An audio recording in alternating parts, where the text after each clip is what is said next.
Assalamualaikum warahmatullahi wabarakatuh. Perkenalkan, saya Ilham Kurniawan Ardi sebagai peserta pekerti Universitas Bengkulu.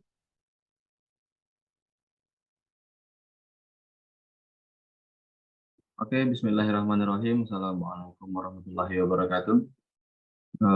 Selamat pagi teman-teman sekalian.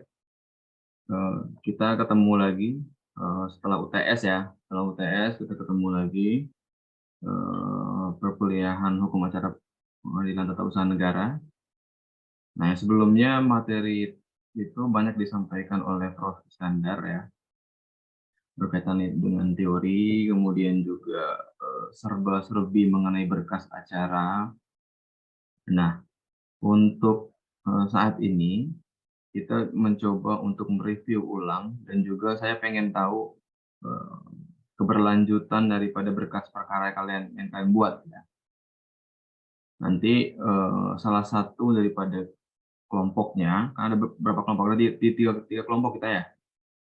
Nah, salah satu dari kelompok itu nanti silakan sampaikan ke publik ya, kepada teman-teman di sini bagaimana perkembangan berkas acara sepanjang kalian buat. Jadi nggak perlu sempurna betul dulu, karena kita ini masih dalam tahapan pertama baru ya. Tahapan pertama untuk pemberkasan. Nah, oke.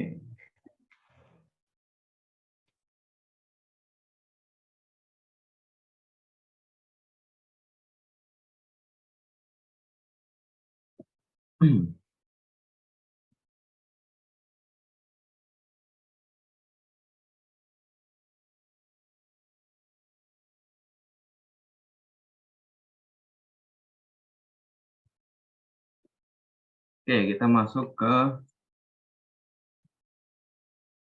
judul dulu. Pengadilan Tata Usaha Negara ya.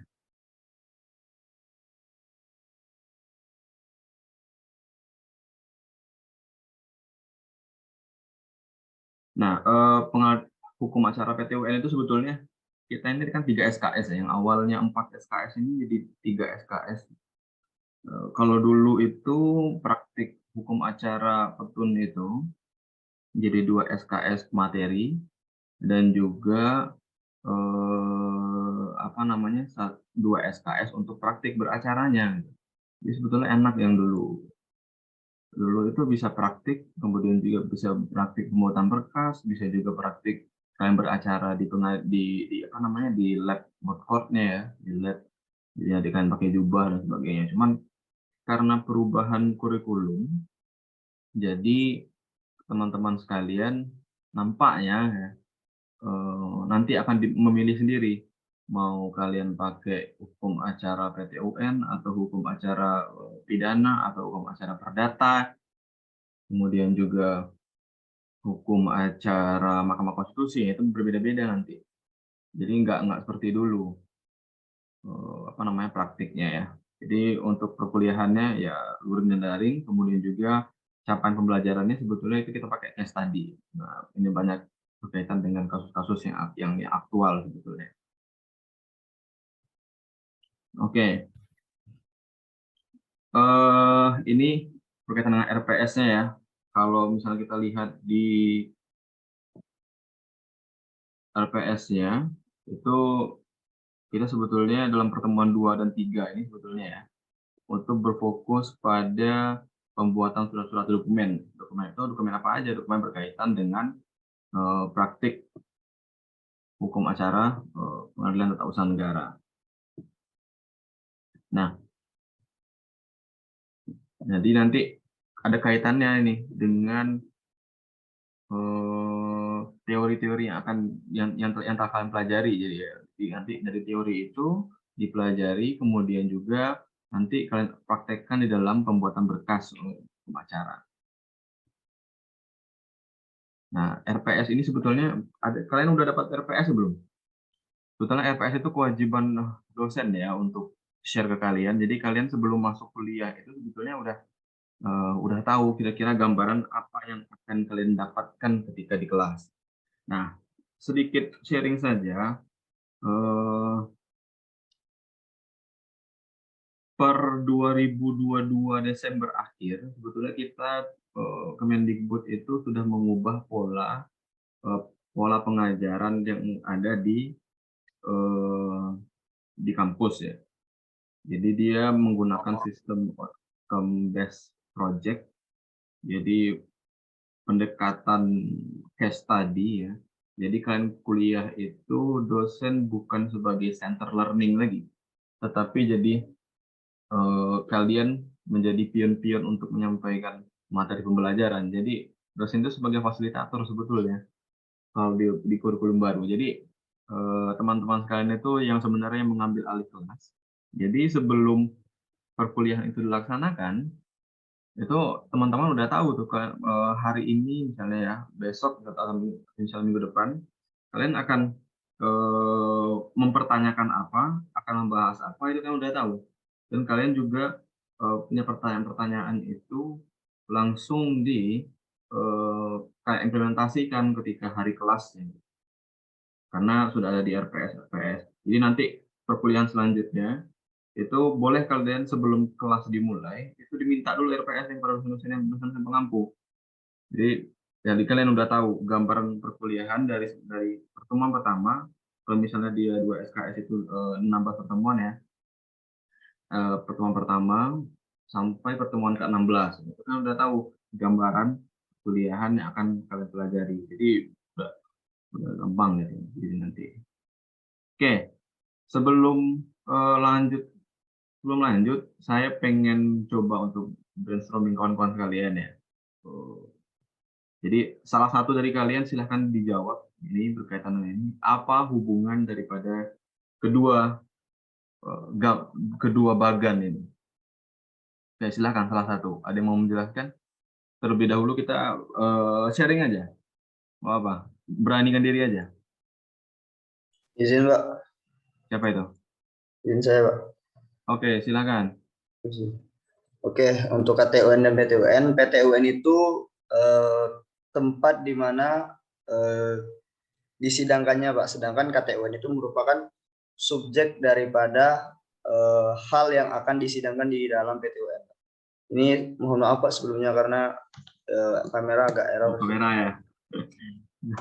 Kameranya itu jadi hijau-hijau tuh. Oke, ada yang thank you Puji. Ada yang lain? Perempuan.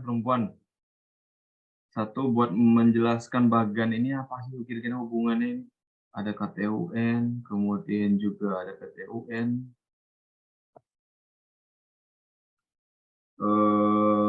Siapa nih? Salah satu aja yuk.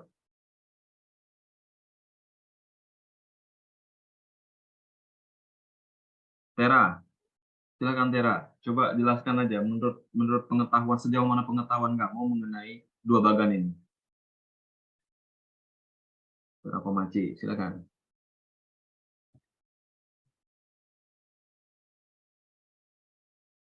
On mic aja.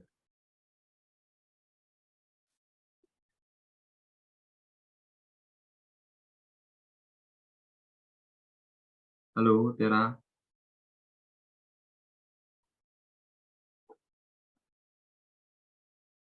Mana dia? Oke, satu lagi ada yang lain? Izin, Pak. Silakan. Izin sebelumnya, untuk PTUN itu sendiri tempat mengadili ketun itu sendiri.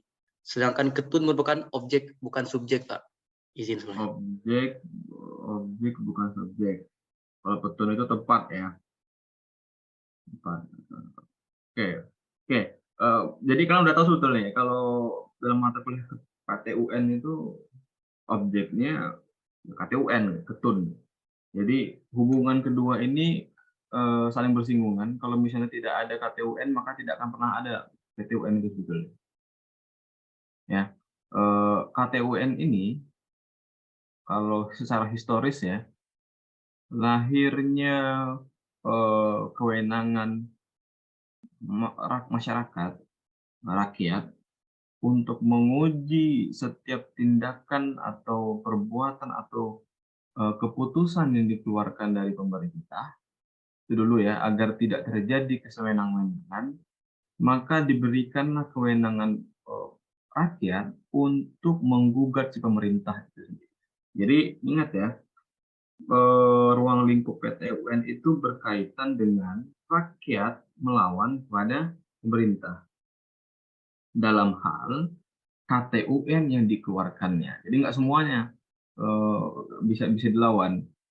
Nanti karena itu berbagi kewenangan antara dengan pengadilan-pengadilan lainnya. Misalnya kalau perdata atau melawan hukum kan sebetulnya bisa aja kita gugat kepada pemerintah. Nah, PT UN ini merupakan salah satu badan peradilan yang mengakomodir terhadap keputusan-keputusan yang dikeluarkan oleh pemerintah, karena pemerintah memiliki kuasa untuk menentukan aturannya sendiri, kan seperti itu. Konsep prinsip negara demokrasi itu seperti itu. Negara demokrasi itu menempatkan rakyat untuk menentukan siapa pemimpinnya. Nah, ketika pemimpin itu telah terpilih, maka perlu ada kontrol. Perlu ada kontrol daripada masyarakat, perlu ada kontrol dari masyarakat agar tidak terjadi tindakan sewenang-wenangan. Sehingga lahirlah PT UN ini untuk menguji daripada keputusan yang dikeluarkan oleh pemerintah. Itu kira-kira ya hubungannya. Jadi objek dan lokus tempat. Oke, karena kalian belum pernah ke pengadilan ya. Oh, kemarin udah ke PT UN kalian ya. Sayangnya cuma pendaftaran gugatan nih kemarin. Apa gimana? Atau udah pembacaan gugatan belum? Nah, kira-kira beginilah gambaran proses beracara di Pengadilan Tata Usaha Negara. Yaitu kalau di sini kita lihat serangkaian ya, banyak serangkaian para pihak di sini dan juga alat-alat yang bisa kalian jabarkan di sini ya. Yaitu adanya para hakim. Ini para hakim ya. Dia jubahnya dia berbeda dengan pengadilan lainnya. Kalau pengadilan negeri, pengadilan perdata, pengadilan pidana, dan juga pengadilan hukum acara MK, dia berbeda tuh jubah-jubahnya. Nah, ini para hakim, para majelis hakim, kemudian juga ada lambang Garuda. Nah, ini mengisyaratkan bahwa negara kesatuan Republik Indonesia ya. Nggak boleh nggak ada kalau nggak lambang Garuda. Kemudian juga ini siapa nih? Tahu nggak ini apa? Nah, ini merupakan paniteranya ya. Nah, ini merupakan paniteranya. Kemudian yang diduduki oleh majelis hakim ini, adalah meja sidang. Jadi meja sidang, kemudian ada kecil nih, yang kecil ini itu merupakan bukan ini sorry. Ini, nah ini merupakan alat kelengkapan sidang, yaitu meja hakim, palu sidang, meja penggugat, meja tergugat, ya. Dan juga ada kursi. Nah, kemudian juga ada apa namanya batas antara si yang penonton sidang dengan peserta sidang. Ya.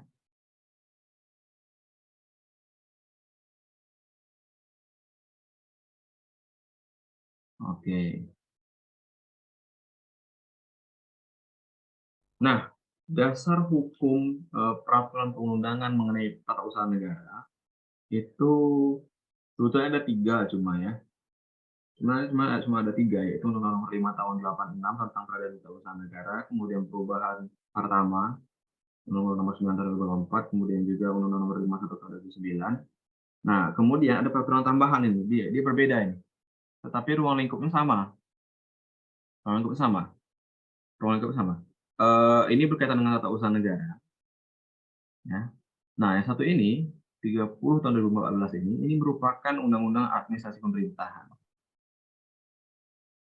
Nah, tetapi dalam Undang-Undang Administrasi Pemerintahan ini sebetulnya itu meluaskan kewenangan daripada PT UN dalam hal penentuan dalam gugatan yang dapat diajukan kepada Pengadilan Tata Usaha Negara. Misalnya seperti ini. Adanya kalau dulu ya asas-asas pemerintahan yang baik itu bukan merupakan bagian daripada sesuatu hal yang dapat digugat kepada Pengadilan Tata Usaha Negara. Dulu nggak ada AOPB itu. AOPB itu pertama kali diatur di dalam kodifikasi hukum Belanda. Cuman tidak secara letterless disebutkan bahwa itu tuh merupakan asas hukum pemerintahan yang baik gitu. Dia cuman kayak pattern gitu loh, pattern perbuatan pemerintah yang bisa digugat. Dan pasalnya nggak sebanyak dan poin-poinnya itu nggak sebanyak AUPB yang di Undang-Undang Nomor 30 Tahun 2014 gitu ya. Dan juga bahasanya susah juga dalam bahasa Belanda. Dan dia nggak sebanyak kita. Kalau kata AUPB itu kan ada berapa? Ada 8 ya. Jadi ketika suatu KTUN dikeluarkan melewati daripada asas-asas AUPB itu, jadi dia dapat digugat. Jadi enak sekarang untuk menggugat pemerintah itu. Asal dia melanggar perbuatan daripada asas-asas pemerintahan yang baik itu aja, dia udah apa namanya, udah bisa digugat gitu ya. Oke. Kita masuk ke subjek sengketa tata usaha negara. Nah, apa sih subjeknya itu apa? Siapa nih yang dapat menggugat ke PT UN itu ataupun tergugatnya? Nah, ketika terjadi sengketa dalam badan peradilan ya, baik itu badan peradilan atau sengketa di luar sengketa di luar badan peradilan, misalnya penyelesaian sengketa di luar pengadilan ya. Nah, itu pasti ada dua pihak yang bersengketa, baik itu adanya penggugat ataupun ada tergugat, kemudian juga ada si terlapor, kemudian juga ada si terdakwa dan si kejaksaan kalau dalam pidana, kemudian juga ada sama dengan di PT UN, kalau perdata itu ada tergugat dan penggugat, kemudian kalau di Mahkamah Konstitusi itu ada pemohon dan termohon gitu ya. Itu pasti terjadi timbul pertentangan antara kedua ini. Kalau nggak ada pertentangan antara keduanya nggak bakal ada pengadilan, ya nggak bakal ada pengadilan. Jadi karena timbulnya sengketa, kalau sengketa itu seperti itu. Sengketa itu ada dua subjek, dua subjek dua atau lebih subjek yang bersengketa, subjek hukum yang bersengketa. Jadi bisa saja si penggugat itu satu orang, tergugat itu dua, ataupun juga bisa jadi juga si penggugat itu banyak, bermacam-macam orangnya, dua atau lebih, kemudian juga si tergugatnya satu. Nah, itu apa namanya? Itulah bentuk daripada subjek sengketa di peradilan secara umum. Nah, berkaitan dengan tata usaha negara, siapa yang disebut dengan penggugat? Nah, penggugat itu berkaitan dia dengan orang perorangan atau badan hukum perdata. Jadi dia person ya, person kalau bahasa Belandanya person. Kemudian juga badan hukum perdata. Misalnya hukum perdata itu misalnya apa ya? Atau ada yang bisa coba contohin satu. Badan hukum perdata, misalnya perusahaan. Misalnya perusahaan tambang ya, perusahaan tambang. Nah, itu merupakan badan hukum perdata dia, ataupun juga kelompok NGO misalnya. Nah, itu merupakan badan hukum perdata. Jadi dia bukan orang perorangan pasti, tapi gugatannya nanti si penggugatnya itu pasti banyak ke badan hukum perdata itu. Nah, siapa yang dilawan? Yang dilawan itu adalah badan atau pejabat tata usaha negara. Nah, atas dikeluarkannya KTUN, baik itu KTUN dalam proses atribusi, kemudian juga delegasi daripada pimpinan atasannya, kemudian juga atau diberikan mandat secara langsung oleh pemerintah yang memberikan mandatnya tertulis. Atribusi ini merupakan kewenangan yang diberikan oleh undang-undang ya secara langsung. Kemudian juga penerima delegasi ini adalah pemerintah itu memberikan delegasi, menyerahkan sebagian kewenangannya kepada kepada si pelaksana. Begitupun juga dengan mandat. Mandat itu secara langsung dia menunjuk pada orang perorangan itu untuk menjalankan kewenangan, menjalankan mengeluarkan KTUN itu. Nah, semua KTUN tersebut itu bisa merupakan objek daripada KTUN. Ya. Oke, ini berkaitan dengan tergugat tadi. Nah, siapa sih tergugat itu? Itu badan atau pejabat tata usaha negara yang mengeluarkan keputusan berdasarkan wewenang yang ada padanya atau yang dilimpahkan kepadanya yang digugat oleh orang atau badan hukum perdata. Oke, ada yang bisa jelaskan makna ini satu orang? Apa maknanya? Ini ada, kalau dilihat ini ada 3 poin penting nih ya.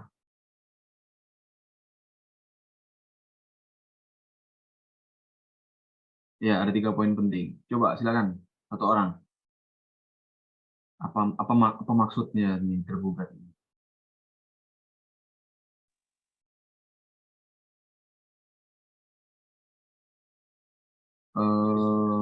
Izin, Pak. Ya, silakan. Siapa namanya? Oke. Puji, Pak. Puji, Pak. Puji, silakan Puji. Oke. Menurut pendapat saya itu bahwasanya tergugat itu merupakan badan atau pejabat tata usaha negara yang mengeluarkan keputusan sebuah KTUN yang dimana berdasarkan wewenang yang ada padanya atau yang dilimpahkan kepadanya yang digugat oleh orang atau badan hukum perdata. Ya, ada 3 poin, yaitu badan atau pejabat tata usaha negara, yang dimana badan atau pejabat tata usaha negara ini merupakan badan hukum yang mengeluarkan sebuah KTUN. Dan yang kemudian poin kedua itu adalah wewenang yang dilimpahkan. Ya, wewenang yang dilimpahkan itu seperti atribusi, delegasi, dan mandat. Dan yang ketiga, poin ketiga itu menurut pendapat saya itu adalah badan hukum perdata atau orang yang menjadi penggugat di sini. Menurut pendapat itu saja menurut pendapat saya, Pak. Oke, thank you Budi. Jadi kalau misalnya ini kan ya, badan atau pejabat tata usaha negara yang mengeluarkan keputusan. Nah, kalau misalnya ini poin pentingnya di sini, berdasarkan wewenang yang ada padanya, ya, atau dilimpahkan tadi melalui atribusi, delegasi, mandat tadi ya. Jadi kalau misalnya badan atau pejabat tata usaha negara mengeluarkan keputusan itu bukan merupakan wewenangnya, apakah dapat digugat? Enggak bisa digugat. Karena dia nggak ada pertanggungjawaban untuk membuat itu. Jadi ada asasnya, siapa yang mengeluarkan, maka dialah yang akan digugat. Gitu ya. Jadi siapa yang mengeluarkan KTUN itu, mengeluarkan keputusan itu, maka dialah yang berhak digugat. Sama misalnya seperti kalian menguji undang-undang di MK misalnya. Siapa yang kalian jadikan termohon dalam hal itu? DPR kan, karena apa? Karena dia yang mengeluarkan produk hukum itu. Begitupun juga dengan KTUN. Siapa yang digugat? Itu orang yang mengeluarkan. Jadi nggak bisa kalau orang misalnya kalian gugat gubernur, tapi SK-nya itu SK wali kota. Teman-teman kalian nganggap ya kan sama aja Pak, sama ini ya, sama pemerintah daerah ya nggak bisa, nggak masuk dia, nggak secara formil udah cacat itu, ya secara formil udah cacat, karena bukan kewenangannya. Sekarang ini ada kasus sebetulnya ya, perkara TUN sebetulnya, ada masalahnya di BIM sebetulnya. Ada yang tinggal di penurunan nggak? Di sini ada yang tinggal di penurunan nggak? Dekat BIM? Nggak ada ya? Jadi sekarang itu ada masalah antara warga asli di penurunan di dekat pantai itu dengan si pemilik modalnya BIM. Ya. Nah, jadi warga di sana itu sekarang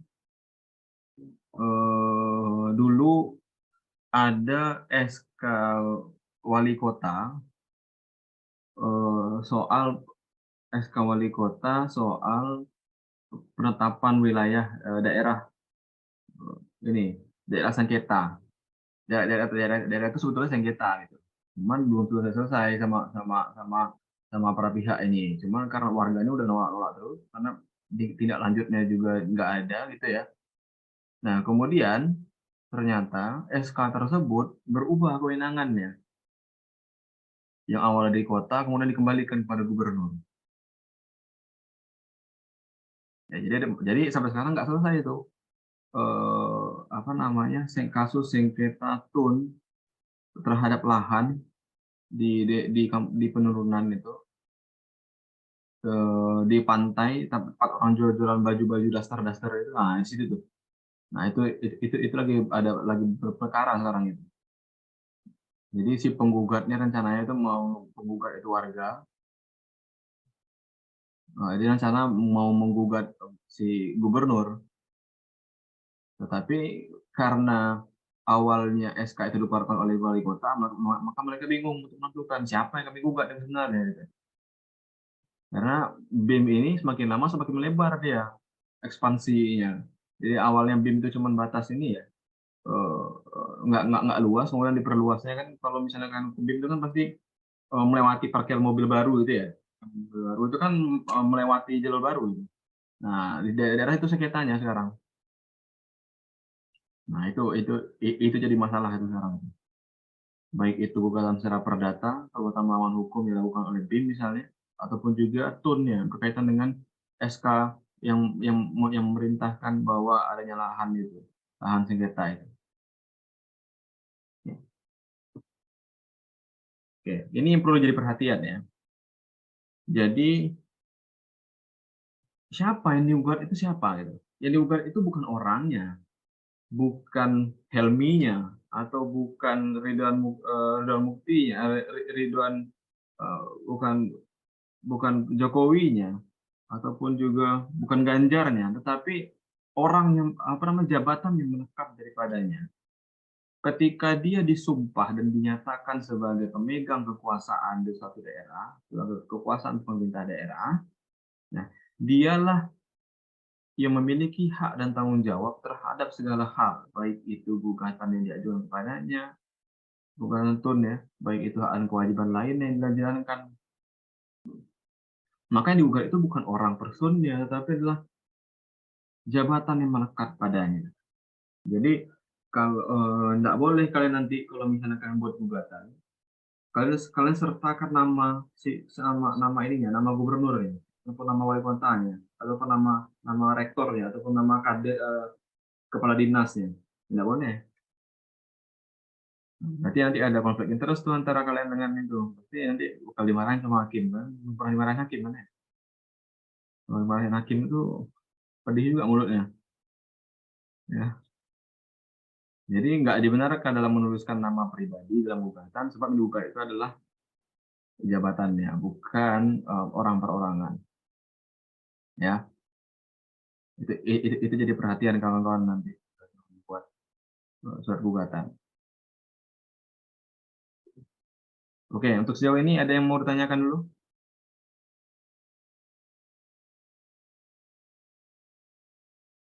Ada yang mau ditanyakan dulu berkaitan dengan gugatan si subjeknya, ataukah ada perluasan enggak, Pak? Kalau misalnya nggak ada yang tanya, saya nanya.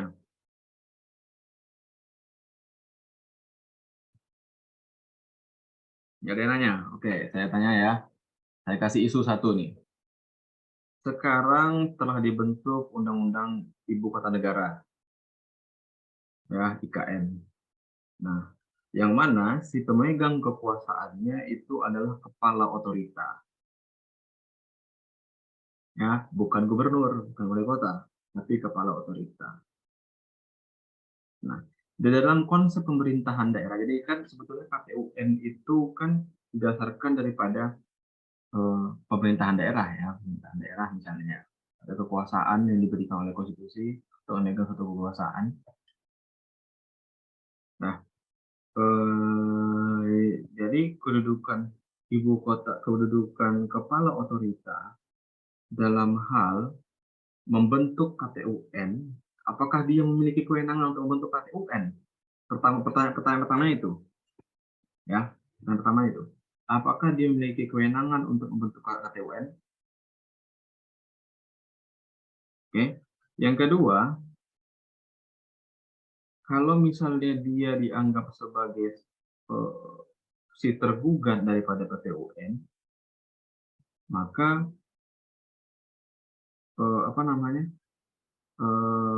maka apakah dia sesuai dengan makna pemerintahan daerah yang tidak ada menyebutkan bahwa kepala otorita itu merupakan sebagai pemegang kekuasaan?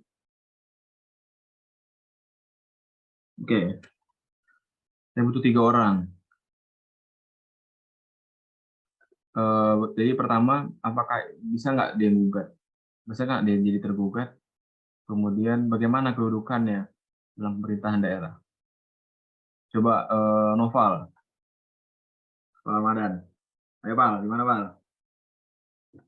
Ya Pak. Sebelumnya dengar nggak Pak suara saya? Dengar. Dengar. Boleh diulang pertanyaan pertama? Apakah dia masuk KTUN enggak, kepala otorita?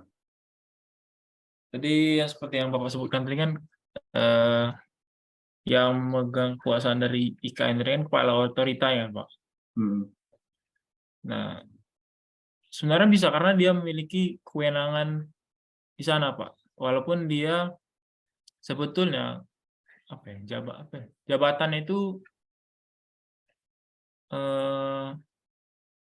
mungkin kepala otorita itu kan kayak mungkin ada yang pernah baru dengar gitu Pak, mungkin bukan gubernur ataupun wali kota. Jadi walaupun dia bukan suatu jabatan yang sering didengar oleh masyarakat, cuma dia itu memiliki kewenangan untuk mengeluarkan suatu keputusan di daerah tersebut karena dia yang bertanggung jawab atas apa yang sudah diamanatkan oleh pemerintahan setempat Pak. Oke. Ada suara lain? Thank you Noval.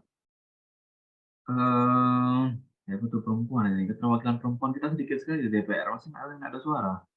Jadi kalah kalian sama suara laki-laki semuanya.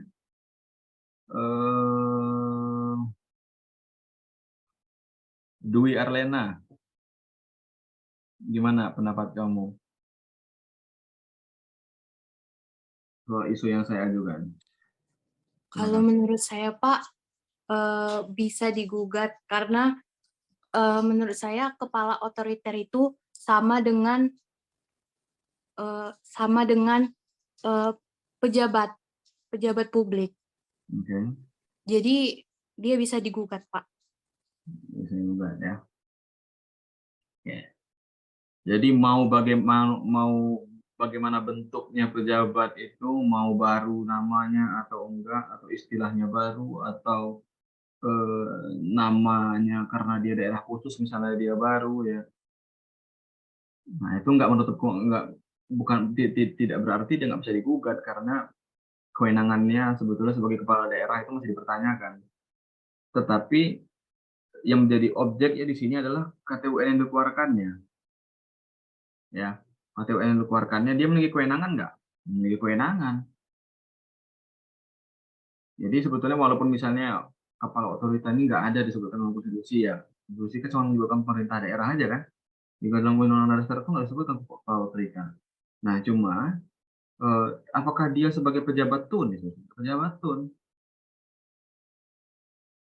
Karena misalnya seperti kepala dinas Bengkulu misalnya dia memberhentikan karyawan karena misalnya karyawan itu enggak pernah masuk, ya dia bertanggung kepala dinas itu karena dia memiliki hak dan tanggung jawab untuk mengeluarkan KTUN-nya.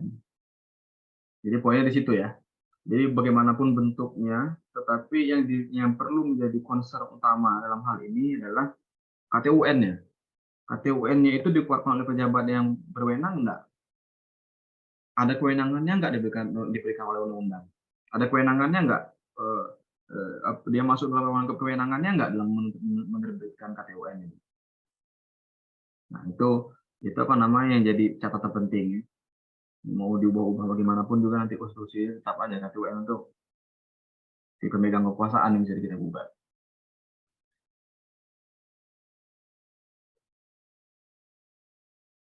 Oke, nah ini berkaitan dengan si penggugat. Ya, penggugat tadi dalam Undang-Undang Nomor 9 Tahun 2004 ya, pasal 53 ayat 1 itu menyatakan bahwa yang disebut sebagai penggugat itu adalah hanya orang, perorangan, dan badan hukum perdata. Badan hukum perdata. Nah, apakah bisa pejabat TUN itu menjadi penggugat? Tidak bisa. Bukan ranahnya itu. Jadi dia pejabat itu dia tidak bisa ya menguji KTUN yang dikeluarkan atas dia sendiri ya. Jadi dia mengeluarkan, jadi lucu juga kalau misalnya dia mengeluarkan surat keterangan tentang pemecatan Andi misalnya. Tetapi dia sendiri yang gugat surat pemecatan itu. Padahal dia yang buat gitu. Jadi nggak bisa dia sebagai penggugat dalam hal PT-UN. Begitupun juga misalnya si pemerintah daerah, gubernur misalnya mengeluarkan SK ya. Kemudian wali kota menggugat KTUN yang dikeluarkan daripada gubernur. Nggak bisa. Karena dia kenapa nggak bisa?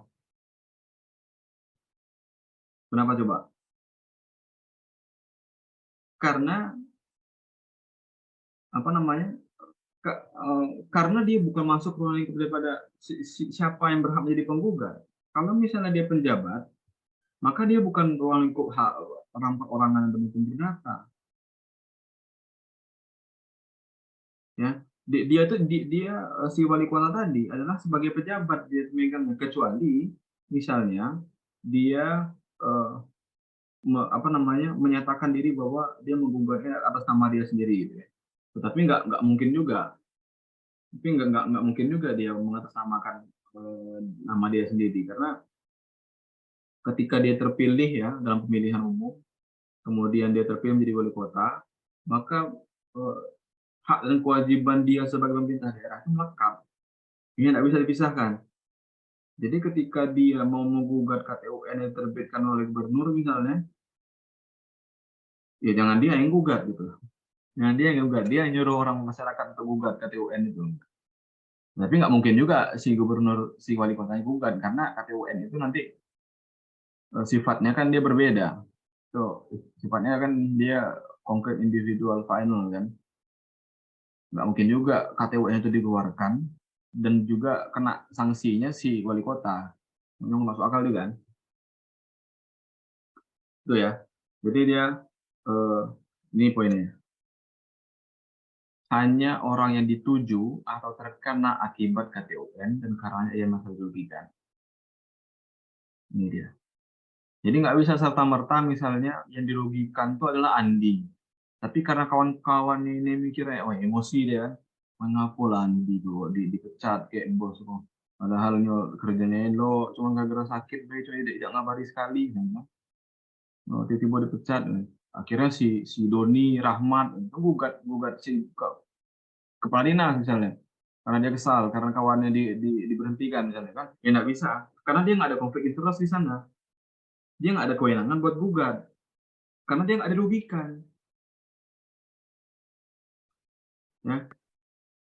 Ini sebenarnya sama konsepnya dengan prinsip hukum secara umum ya, bahwa orang yang merasa dirugikan itulah orang yang berhak memiliki kewenangan, memiliki hak untuk mengembalikan kerugiannya itu, dibalikan lagi kerugian itu agar dipulihkan kerugiannya. Misalnya dia dimaling, misalnya maling, kemudian juga dia ngelaporlah ke polisi. Gunanya dia ngelapor ke polisi itu kan sebenarnya untuk mengembalikan rasa kerugian dia kan. Dia misalnya copet, misalnya HP-nya hilang. Walaupun barangnya nggak balik misalnya ya, tetapi ada hak, ada ada secara psikologis dia balik gitu loh. Rasa dia tuh balik gitu. Wah, dengan tertangkapnya orang itulah pengganti daripada HP saya. Nah, itu dia konsep hukum tuh. Jadi jangan main-main. Kalau misalnya kawan-kawan nanti ada janji ya, janji kemudian nggak ditepatin kan, itu nanti digugat sama kawannya. Ya, makanya jangan main sama hukum dalam ranah di publik ya. Karena saat ini sebetulnya fenomena sekarang ini penegakan hukum itu cepat sekali ininya, keberlakuannya. Jadi orang tuh nggak takut buat ngelapor sekarang. Ketika dia ngerasa dirugikan dan tidak atas dasar ketidaksukaan ya, ini bukan sifatnya objektif lagi, tapi subjektif dia sifatnya. Dengan dasar ketersinggungan saja, dia bisa menggugat orang. Dia bisa melaporkan orang itu ke polisi atas dasar ketersinggungan. Makanya sekarang itu agak ngeri kita buat. Ngerinya itu bukan karena kita dilaporkan, tapi intensitas komunikasi kita tuh tidak selepas selayaknya kemarin sebelum fenomena ini jalan ya. Jadi hati-hati kalian.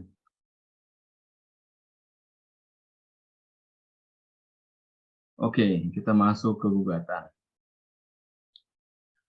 Apa sih gugatan itu?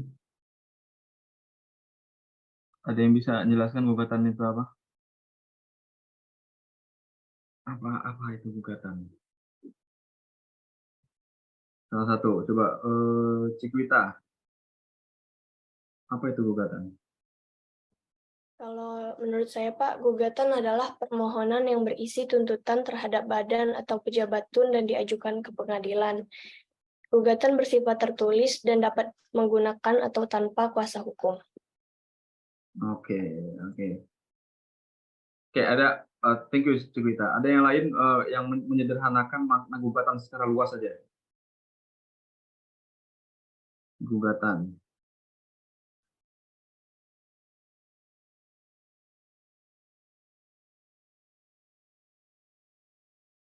Ini ya gugatan ya.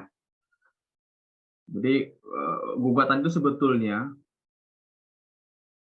itu surat ibaratnya. Kita berkirim surat kepada PT UN, kepada pengadilan contohnya, kepada pengadilan agar pemulihan kerugian kita itu diantarkan dengan surat tadi. Misalnya ada kata UN keluar, pemecatan misalnya tadi ya, pemecatan. Kemudian cara untuk mengembalikan hak kita itu tadi kita berkirim surat. Makanya penting berkirim surat itu. Surel ya, bikin surat itu.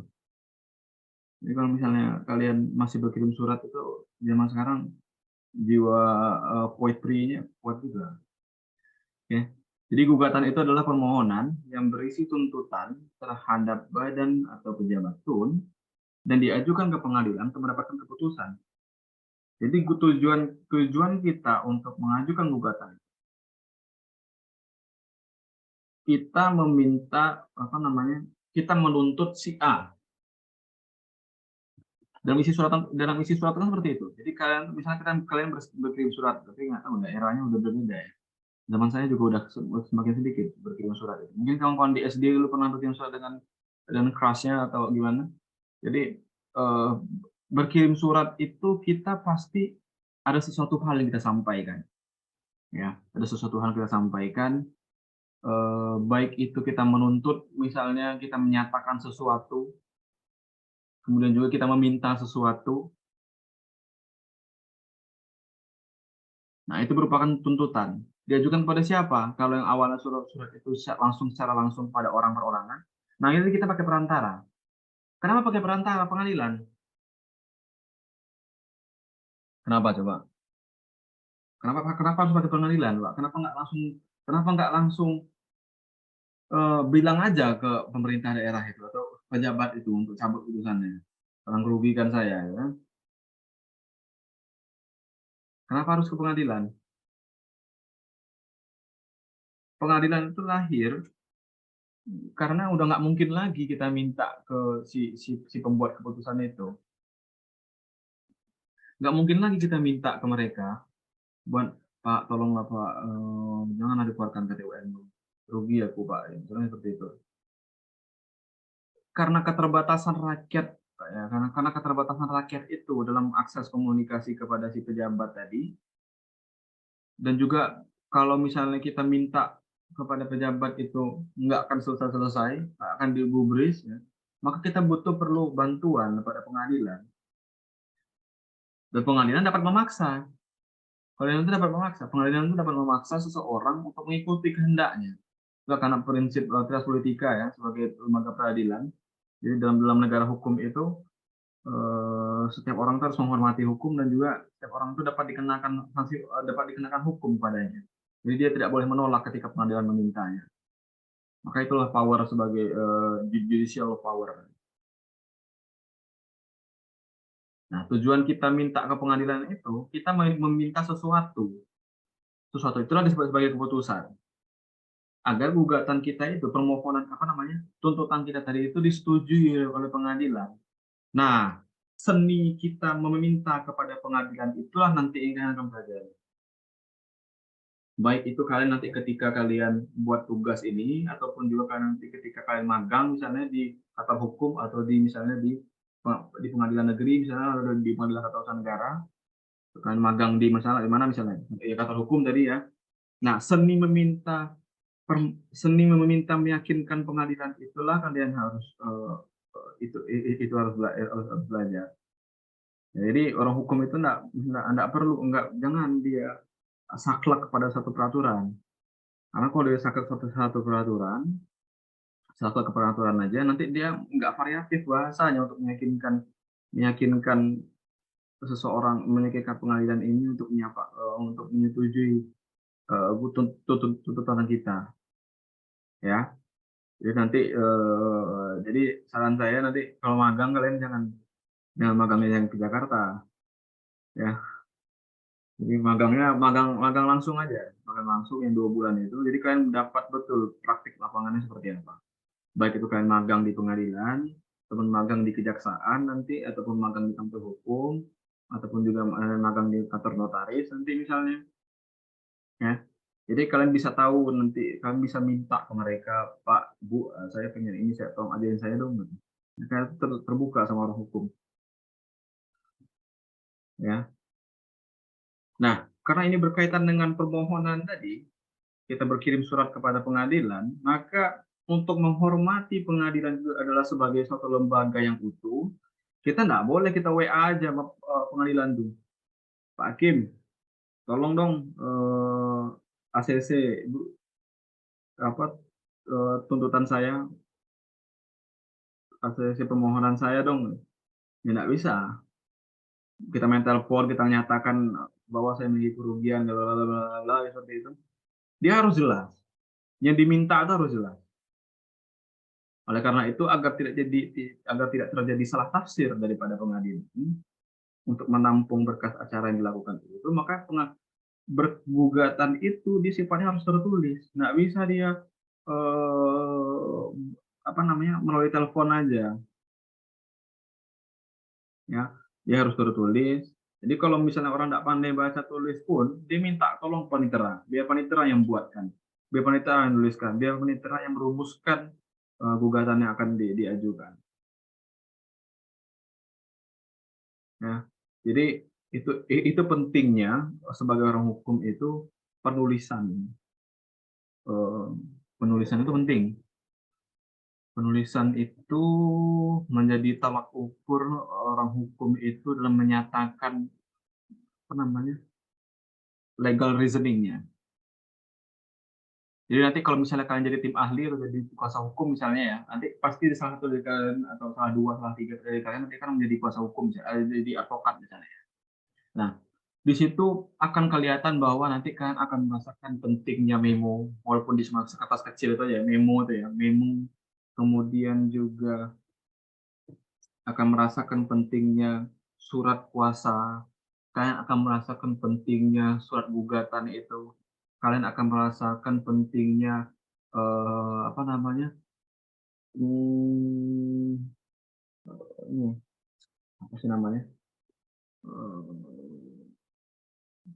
pendapat ahli misalnya ya, pendapat ahli gitu. Keterangan hukum ataupun juga pernyataan hukum yang analisis hukum gitu ya. Nah, itu akan penting. Kenapa? Karena itu dijadikan tolak ukur nanti dalam penentuan keputusannya.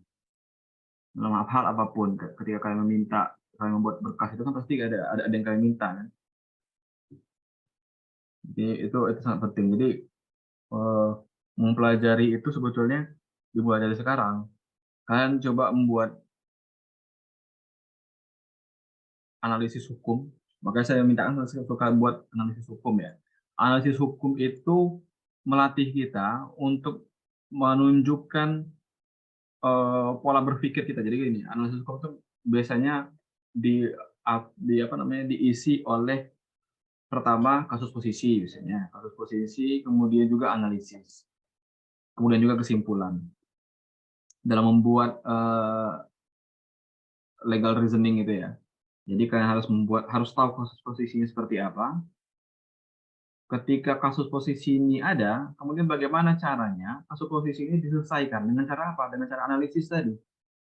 Dia dianalisis oleh peraturan perundang-undangan, dia dianalisis oleh doktrin, dia dianalisis oleh jurisprudensi, dia dianalisis oleh sumber-sumber hukum lainnya, ya. Nah itu itu harus ini. Kemudian juga nanti kesimpulan itu apa? Kesimpulan itu adalah jawaban daripada semuanya. Ada nggak hubungan antara kasus posisi dengan analisis kasus yang kalian tuliskan? Itu ada nggak hubungannya? Jadi temulah kesimpulan nanti. Nah itu analisis kasus itu seperti itu. Jadi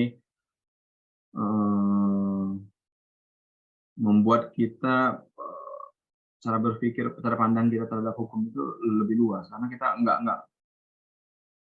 karena dalam menentukan kasus itu nggak mudah untuk menentukan analisis hukumnya.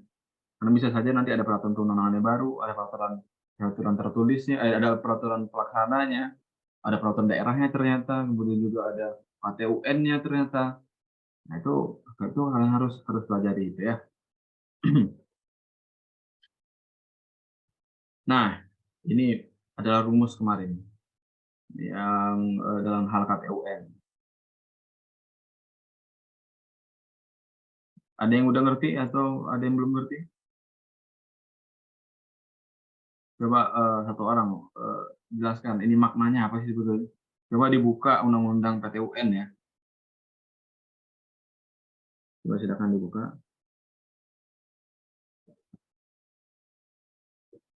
Saya minta satu orang volunteer untuk menjelaskan ini. Pasal 1 angka 9 Undang-Undang Pengadilan Tata Usaha Negara perubahan pertama. Ya. Kemudian ini undang-undang yang lama juga ada. Pasal 3. Dikurangin pasal 2, pasal 49. Oke, yang belum ngomong ini siapa? Ngomong lah. Banyak yang on cam pada tidur apa? Puasa-puasa gini.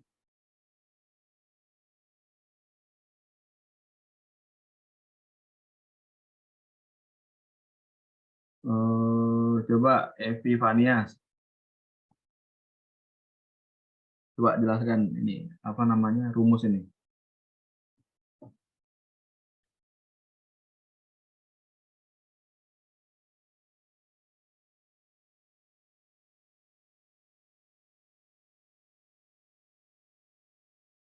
Udah ketemu undang-undangnya kan?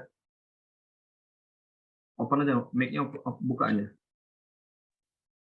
Nah, gimana Evi?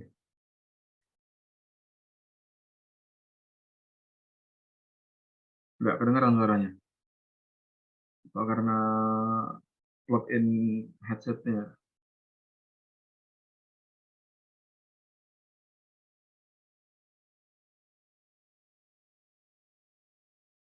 Masih nggak kedengeran.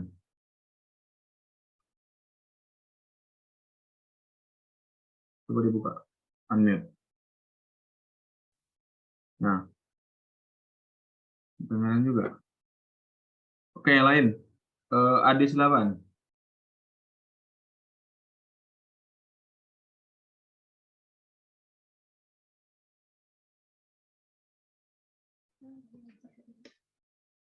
Maaf Pak, sebelumnya kameranya error. Oh, ya, nggak apa-apa. Silakan. Di sini pasal 1 angka 9 plus pasal 3 minus pasal 2 plus pasal 49 seperti yang sudah dijelaskan oleh Prof. Iskandar kemarin, bahwa KTUN yang dapat digugat di petun itu pasal 1 angka 9 plus pasal 3 itu yaitu sesuai dengan objek sengketa tun yaitu KTUN.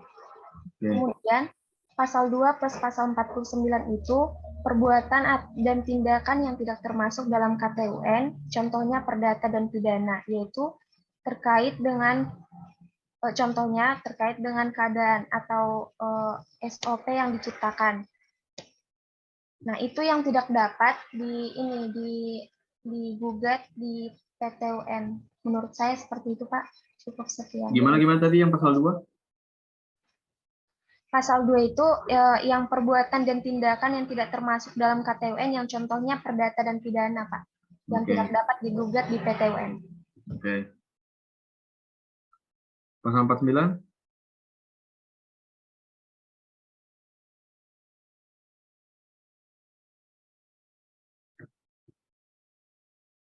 Oke, itu ya. Ini maknanya gini. Pasal 1 angka 9 dan pasal 3 ini merupakan KTUN ya. KTUN pasal 1 angka 9 ini adalah KTUN yang bersifat konkret, individual, dan final. Kemudian juga pasal 3 ini, sebetulnya ini sebenarnya ditambah ini, ada lagi nih pasal di dalam Undang-Undang Administrasi Pemerintahan ini ya. Nah, di pasal 3 inilah yang disebut dengan namanya fiktif negatif. Ya, coba kita lihat undang-undangnya. Pasal 3.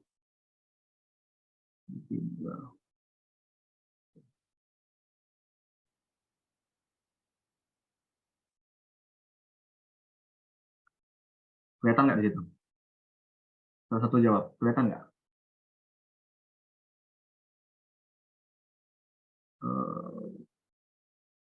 Ji, kelihatan nggak Ji? Belum, Mbak. Belum kelihatan ya?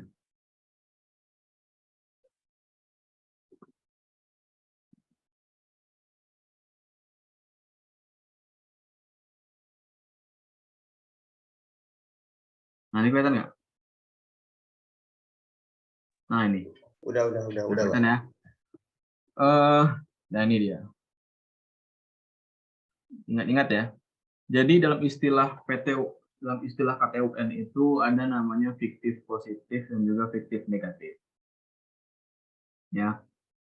Nah, pasal 3 ini, Undang-Undang 5 tahun 86 ini, itu pertama itu ya, menyatakan bahwa apabila badan atau pejabat tun tidak mengeluarkan ini kuncinya, tidak mengeluarkan keputusan, sedangkan hal itu menjadi kewajibannya, maka hal tersebut disamakan dengan putusan negara. Ya.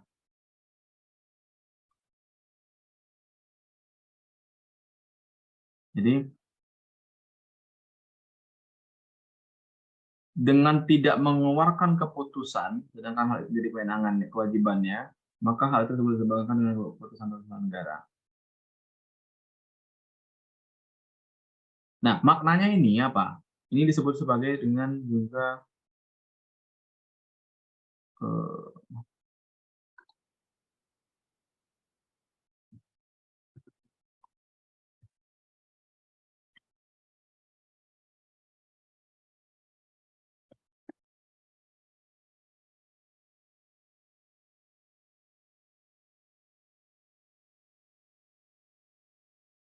ya.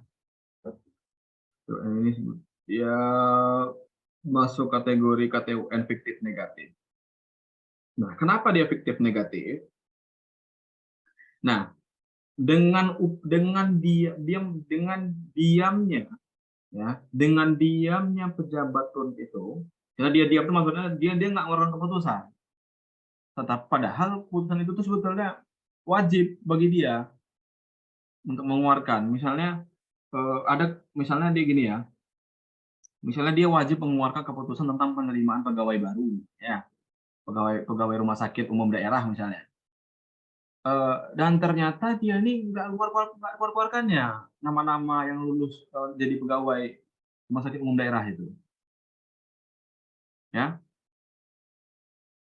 Nah, sedangkan si pegawai yang udah keterima enak, udah lama ini, dia udah lama resign dari kantor lamanya. Udah lama resign, kemudian juga dia nggak tahu mau hidup kemana, nggak ada gaji lagi masuk, gitu kan. Ya itu udah rugi dia. Padahal dia harusnya dia itu keterima bulan November misalnya. Cuma sampai Desember itu nggak keluar KTUN itu. Karena ya nggak keluar KTUN itu. Makanya dia disebut sebagai voting negatif. Dengan upaya dia diam ini, ya upaya diam itu dia nggak mengeluarkan keputusan itu, maka dia disebut sebagai KTUN juga dengan upaya diam dia itu.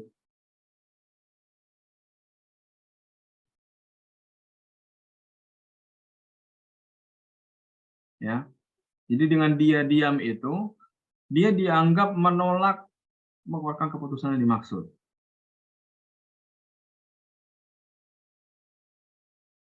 Ya, jadi dia masuk dalam KTUN tuh bisa digugat dia. Dengan dia nggak mengeluarkan itu, artinya dia kan menolak tuh.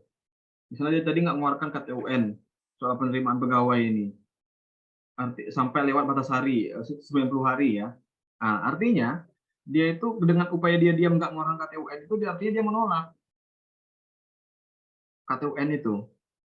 Nah, dengan upaya diam dia nggak mengeluarkan akhirnya KTUN itu ditolak, maka itu bisa digugat oleh siapa?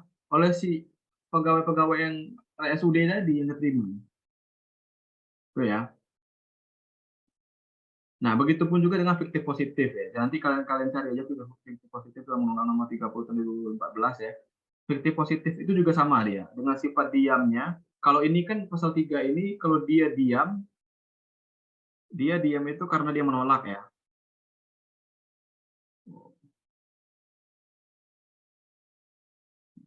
Terus,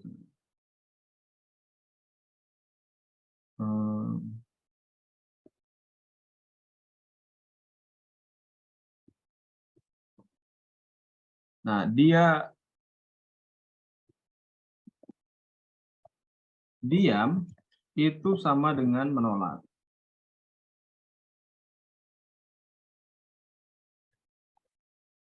Nanti kalian juga pelajari. Ada juga dia diam itu artinya menerima. Nah, ini yang disebut dengan fiktif negatif. Inilah juga disebut dengan fiktif positif. Tuh ya. Nah, ini fiktif negatif, dia dengan diam itu dia artinya menolak dalam pasal 3 ini. Kemudian nanti kalian cari ya, dengan fiktif positifnya itu apa? Perbuatan diam itu dia artinya menerima. Jadi nggak perlu lagi sebetulnya apa namanya? Apa namanya? Penolakan. Tuh ya. Artinya ini pasif semua ini. Sifat pasif, diam pemerintah itu. Oke. Nah, kemudian yang bukan merupakan ruang lingkup daripada KTUN itu apa? Jadi pasal 2 dan juga pasal 49 ya. Pasal 2 ini adalah ketentuan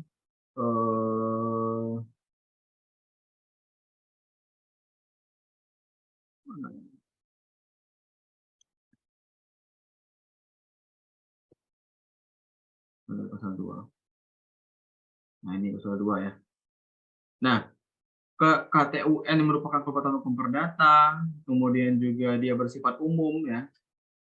Kemudian juga yang masih memerlukan persetujuan, ini berarti dia belum final ini. Ya.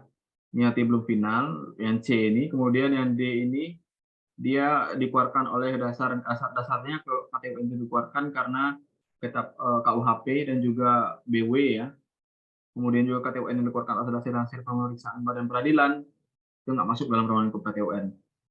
Keputusan atas dalam badan peradilan, kemudian juga mengenai tata usaha angkatan bersenjata, nggak masuk. Ini juga terakhir adalah keputusan panitia pemilih, baik di pusat ataupun di daerah. Nah, yang G ini keputusannya ini bedanya. Coba kalian perhatikan. Di G ini keputusan panitia pemilihan baik di pusat maupun di daerah mengenai hasil pemilihan umum itu bukan ruang lingkup daripada KTUN. Tapi siapa yang berwenang coba? Ini ada KTUN nih. Di keputusan ya, keputusan KPU. Keputusan KPU menyatakan bahwa Helmi Hasan sebagai pemenang wali kota Bengkulu. Nah, bisa nggak dia digugat di petun KTUN itu? Dalam pasal 2 ini dia bukan merupakan bagian daripada KTUN ya. Nah, kemana dia gugatnya? MK. Nah, itu. Siapa yang jawab tadi? Saya Oh, siapa? Saya siapa? Puji, Pak. Puji, Pak. Oh, Puji. Ya, itu ke MK ya. Jadi dia mintanya ke MK. Jadi nggak ada kewenangan petun di sini. Walaupun dia sifatnya KTUN. Walaupun sifatnya keputusan ya. Oke.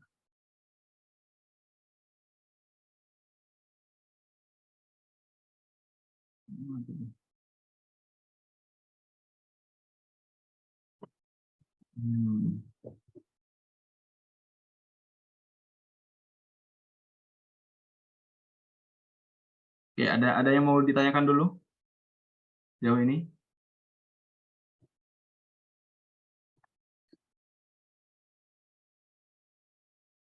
Oke, berkaitan dengan pasal 49. Pasal 49 ini apa sih? Ada yang paham nggak pasal 49 ini apa? Pasal 49. Nah, pasal 49 itu berkaitan dengan keadaan memaksa. Ya. Keadaan memaksa itu suatu keadaan misalnya perang, kemudian juga misalnya krisis, misalnya kemarin itu keadaan memaksa itu kemarin seperti ini ya, pandemi itu merupakan kewenangan daripada Perpu ya.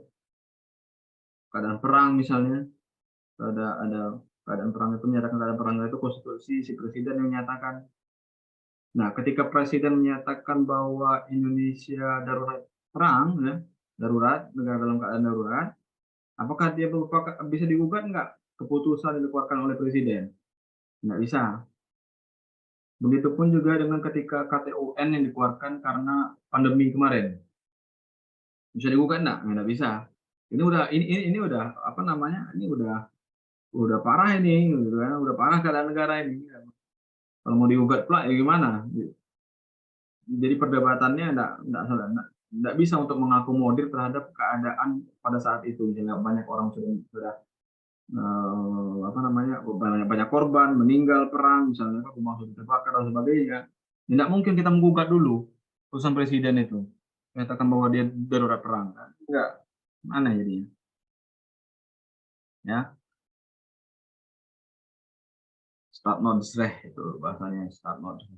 Jadi suatu keadaan perang itu merupakan kewenangan suatu negara dalam keadaan luar biasa. Ya, atau dalam HTN itu kan pelajarin negara dalam keadaan luar biasa ya. Baik itu revolusi dan sebagainya, itu merupakan bagian daripada negara dalam keadaan perang. Oke, kita lanjut ke case study ya. Oke, sudah tentukan ya siapa yang akan menjadi PIC buat sharing ke ke forum ini berkaitan dengan kasus yang kalian ajukan ya.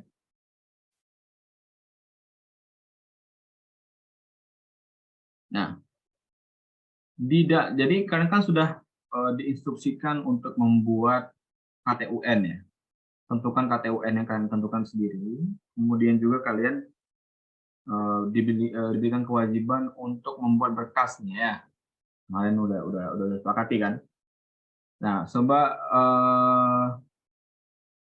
saya minta satu kelompok 2, satu orang buat menyatakan apa sih KTUN-nya dan gimana kronologi kasusnya itu seperti apa. Perwakilan kelompok 2 dipersilakan. Cerita aja berkaitan dengan Oke. kasus kemarin ya.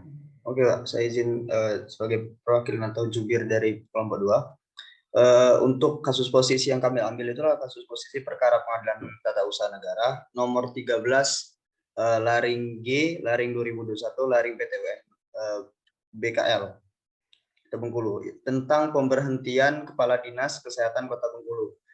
Berikut adalah kasus posisinya, yaitu Wali Kota Bengkulu menerbitkan keputusan Wali Kota Bengkulu nomor 880 strip 22 tahun 2022 tentang pemberhentian Saudara Dr. Hairul Arifin dari jabatan Kepala Dinas Kesehatan Kota Bengkulu tertanggal 18 Januari 2022 yang selanjutnya disebut sebagai objek sengketa keputusan tergugat Wali Kota Bengkulu. Jelas merugikan penggugat keputusan tersebut, mengakibatkan penggugat sudah tidak lagi menerima tunjangan jabatan sebagai Kepala Dinas Kesehatan, akuo dan honor-honor jabatan setiap bulannya, serta kehilangan fasilitas jabatan. Kemudian penggugat sebelumnya adalah PNS Kabupaten Rejang Lebong yang mengikuti seleksi terbuka JPT Pratama di lingkungan pemerintah Kota Bengkulu yang telah mendapatkan persetujuan atau rekomendasi pejabat yang berwenang. Penggugat selanjutnya telah diangkat menjadi Kepala Dinas Kesehatan Kota Bengkulu berdasarkan surat keputusan Bengkulu nomor SK 821 22 strip 376 tentang pemberhentian dan pengangkatan dari dan dalam jabatan pimpinan tinggi Pratama di lingkungan pemerintah Kota Bengkulu tertanggal 18 Oktober 2021.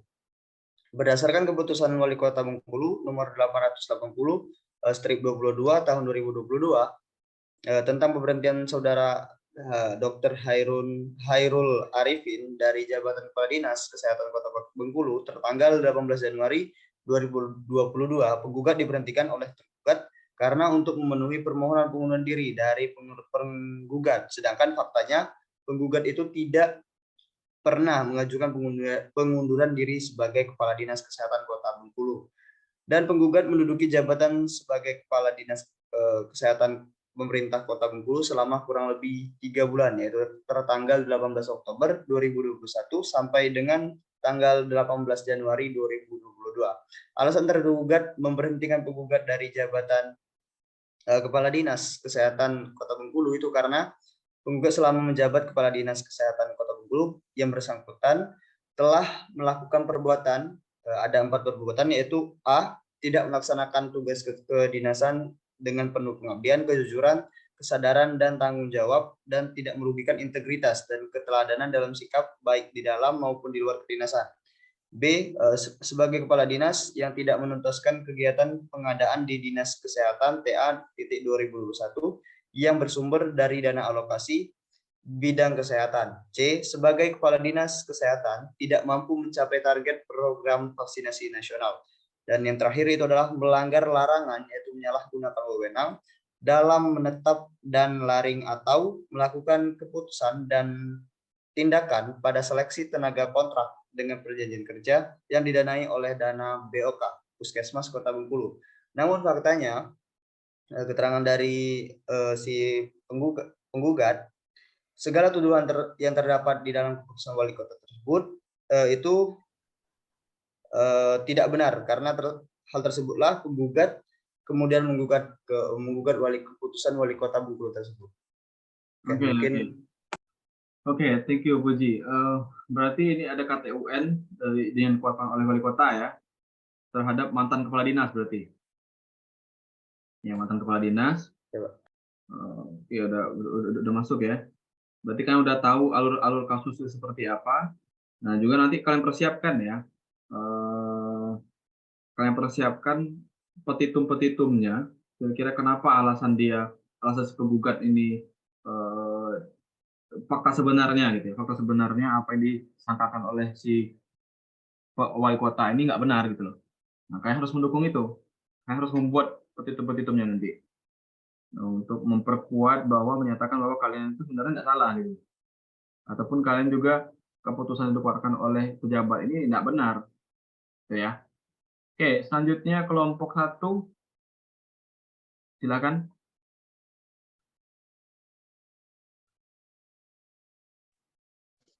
Kelompok 1 siapa? Izin Pak. Oke, silakan.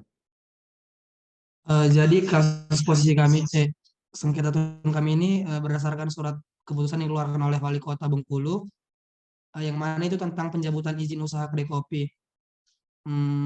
Dengan nomor surat keputusan 07/2/1377/2022.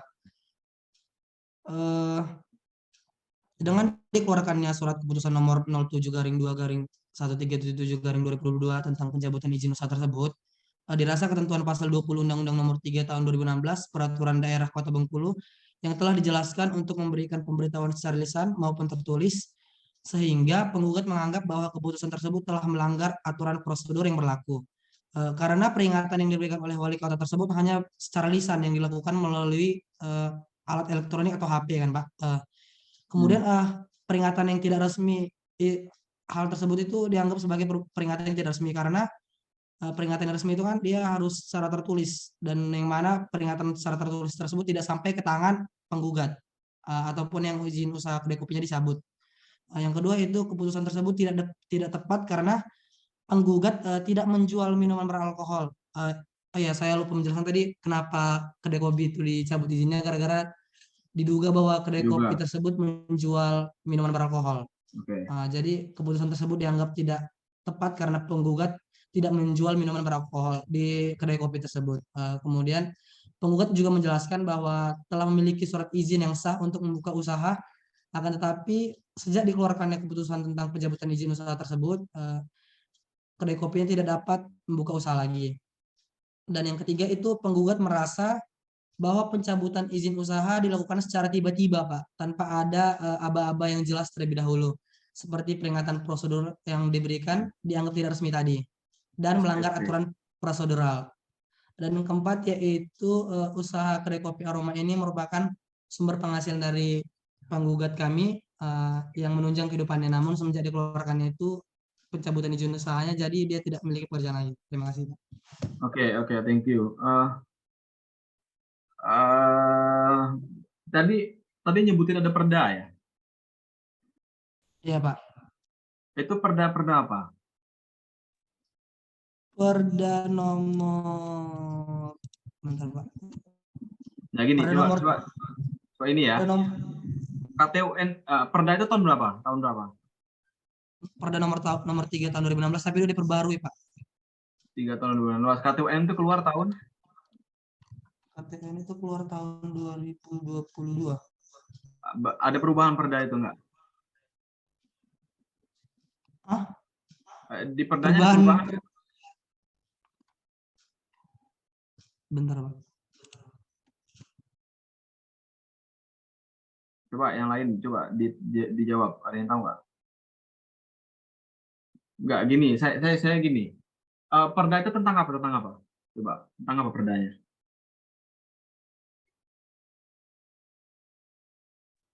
Izin usaha pengedaran minuman beralkohol Pak. Oke, izin usaha pengedaran minuman beralkohol ya.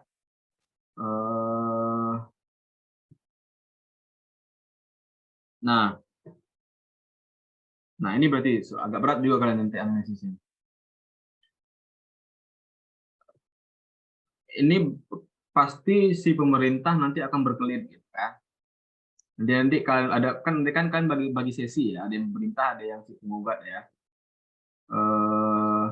Jadi nanti si penggugat itu harus mikir cara gimana caranya untuk meyakinkan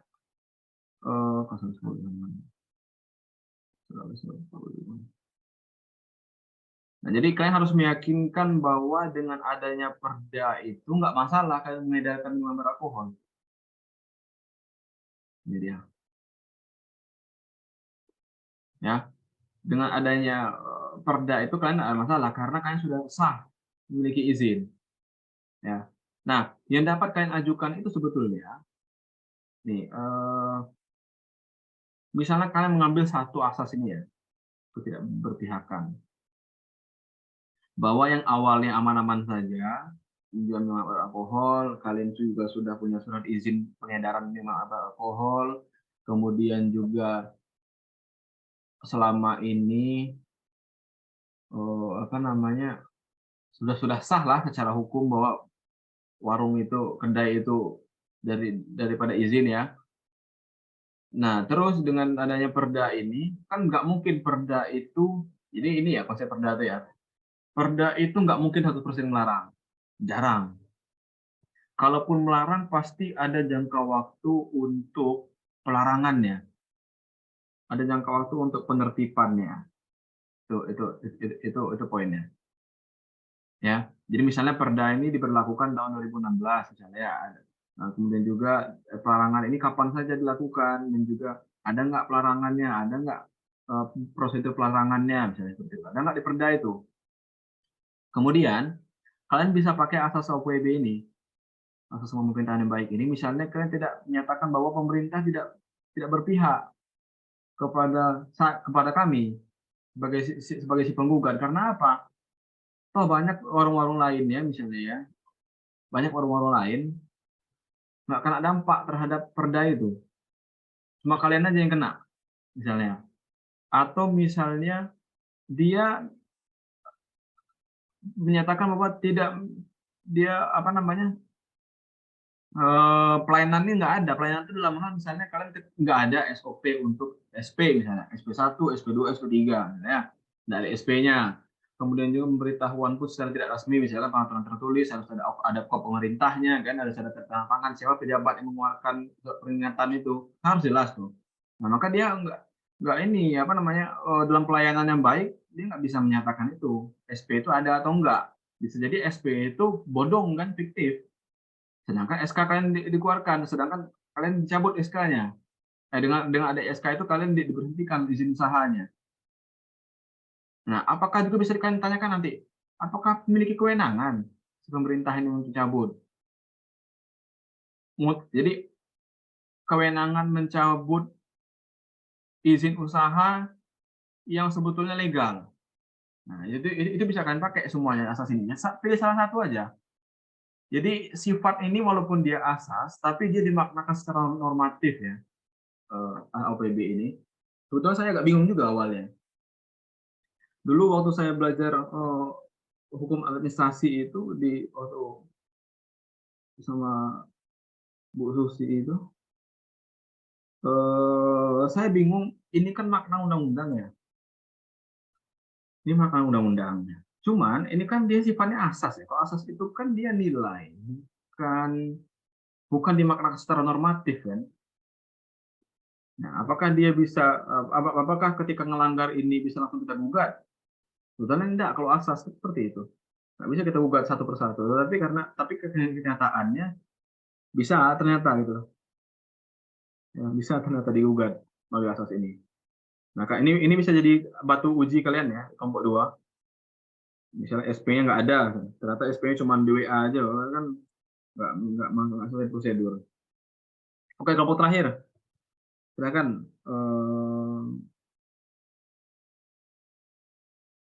Cuma 2 kelompok, Pak. Kenapa? Oh, 2 kelompok cuma ya? Oke, itu ya. Itu jadi catatan dalam perkara yang kalian ajukan ini. Jadi kelompok 1 pun juga kelompok 1, kelompok 2 nanti bisa masukkan asas OPW itu untuk memperkuat dalilnya, untuk memperkuat dalil gugatan kalian. Ya. Oke, selanjutnya kita ulang-ulang lagi bahwa materinya ini berkaitan dengan syarat gugatan tadi. Coba dihitung. Jangka waktu gugatan itu sebenarnya hanya 90 hari. 90 hari itu dihitung kapan? 90 hari itu dihitung sejak KTUN itu bersifat konkret, individual, dan final. Kalau misalnya dia konkret individual saja dan belum final, itu tidak bisa masuk. Belum dimulai hitung 90 hari. Atau misalnya kan konkret individual, ya konkret individual pasti dia urutannya konkret, individual, final. Kalau misalnya baru konkret saja, tidak bisa. Konkret individual saja tidak bisa. tapi konkret individual final. Kemudian juga KTUN itu diserahkan kepada si tertuju, si individual tadi, udah diserahkan ya. Itu contohnya ya, udah diserahkan dan dia terima dan dia tahu bahwa dia terima, maka itu udah mulai 90 hari gitu. Lewat daripada 90 hari, berlaku TUN itu. Nggak bisa lagi dia gugat. Mau nangis-nangis dia digugat ke pengadilan, nggak bisa lagi. Nggak ada kewenangan pengadilan karena KTUN udah lewat. Karena KTUN itu kan dikeluarkan pasti ada tanggalnya kan. Soalnya lewat 3 bulan, 90 hari kerja ya. Kemudian juga ada syarat material, syarat formil, dan surat gugatan. Ini ya, ada surat gugatan itu ada identitas. Material ini berkaitan dengan identitas. Kemudian juga ini berkaitan dengan isi. Ya. Kemudian kerangka surat gugatan 4 ini adalah asbabun nuzul, fardu ainnya ya, atau wajib ya. Ini setidak-tidaknya memuat ini.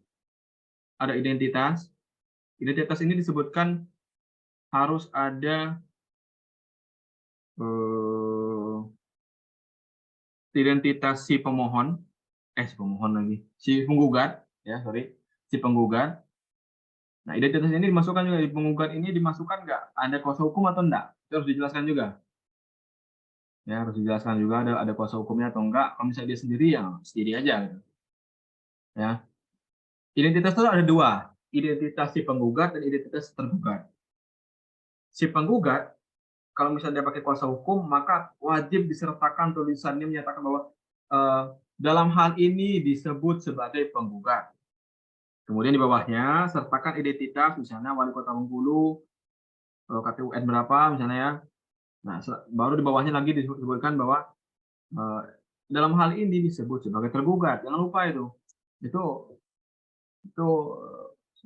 kewajiban daripada tergugatan itu harus ada. Kemudian juga posita. Nah, posita ini apa sih? Posita ini apa? Posita ini apa sih, Dik?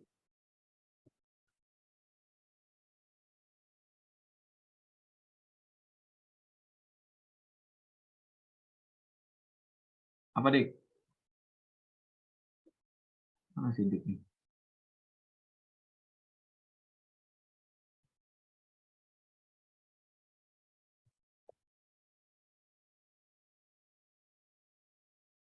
Dik? Iya, Pak. Kita ketemu jawabannya. Bentar, Pak. Oke. Apa posita? Posita.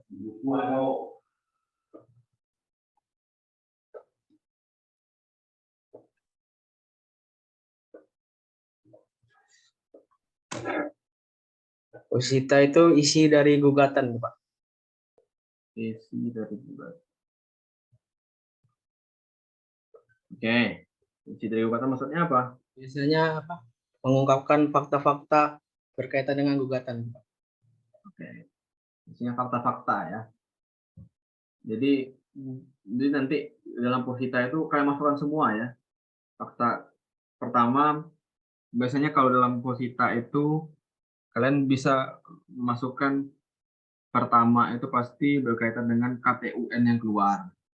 Misalnya ya, KTUN keluar, kemudian juga kasus posisinya, misalnya kasus posisinya aja nggak usah kalian sebutin kasus posisi, nggak usah. Masuk aja per poin-poin 1, 2, 3, 4, 5, 6 gitu ya.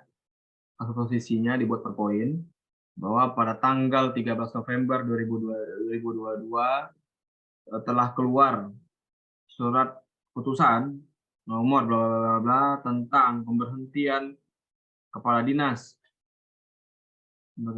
yang dikeluarkan oleh wali kota Bengkulu ya. Wali kota Bengkulu. Nah, itu harus jelas KTUN yang jadi dimasukkan.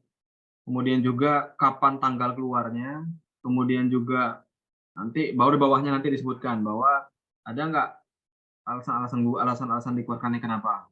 Kemudian kalian ketika faktanya sudah ada, jadi frame kerangka deposita ini menentukan frame berpikir ya, posita ini. Jadi kalian ajukan dulu ada KTUN nih. Ada KTUN nih.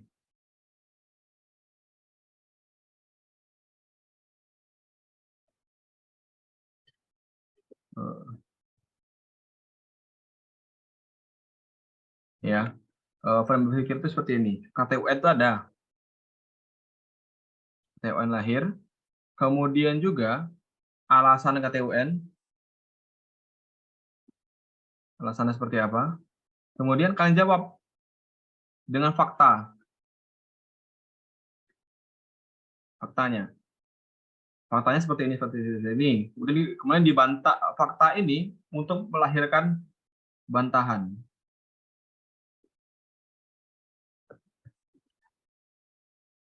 Ya. Jadi frame berpikir seperti itu. Bahwa ada KTUN ini lahir, kemudian KTUN yang lahir karena apa? Kemudian kalian sertakan faktanya. Faktanya ini merupakan bantahan ya, kebantahan. Misalnya dibuat juga alur-alurnya seperti ini. Nah, alurnya. Ya, buat alur seperti ini. Faktanya berkaitan dengan KTUN. Kenapa KTUN itu keluar misalnya? Alasan-alasan misalnya kan pemerintah kan mengeluarkan alasan ya. Alasan misalnya masuk-masuk. Kemudian kan harus sertakan faktanya, fakta pembanding. Jadi si pemerintah punya fakta, kemudian juga kan punya fakta pembanding. Dia kan membandingkan fakta-fakta itu. Sesuai nggak bang faktanya? Ya, fakta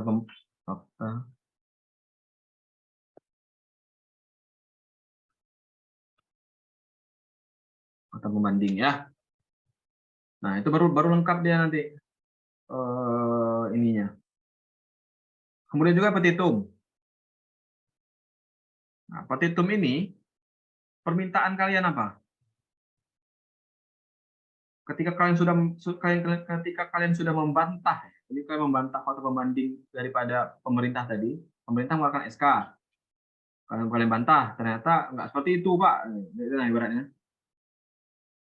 Nah, kalian minta kepada pengadilan. Ini minta petitum ini apa yang kalian minta kepada pengadilan ya? Apa yang kalian apa namanya? Tuntutan.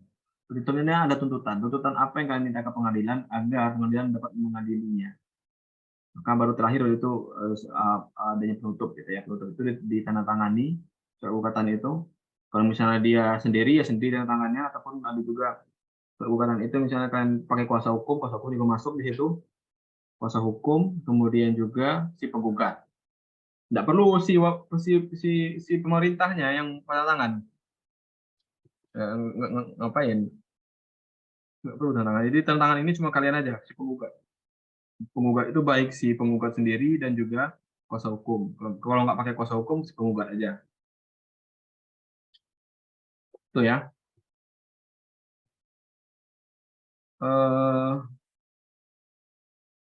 Kemudian, nah ini tahapan-tahapannya kalian bisa pelajarin ini.